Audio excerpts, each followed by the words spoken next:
وقارون وفرعون وهامان ولقد جاءهم موسى بالبينات فاستكبروا في الأرض وما كانوا سابقين قارون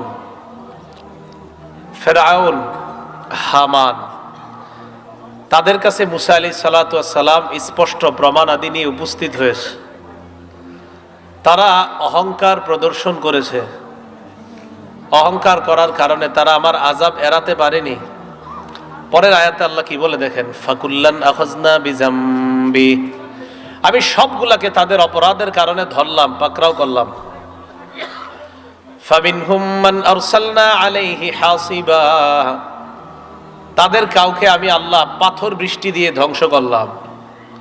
ওয়া মিনহুম মান আখাযাতহুস সাইহা, কাউকে আমি আল্লাহ ভয়ঙ্কর আওয়াজ পাঠাইলাম কারো উপর, ওই ভয়ঙ্কর আওয়াজ এসে তাদেরকে ধ্বংস করে দিয়েছে। ওয়া মিনহুম মান খাসাফনা বিহিল আরদ, কাউকে আমি আল্লাহ জমিনের নিচে দাবিয়ে দিয়ে ধ্বংস করে দিয়েছি।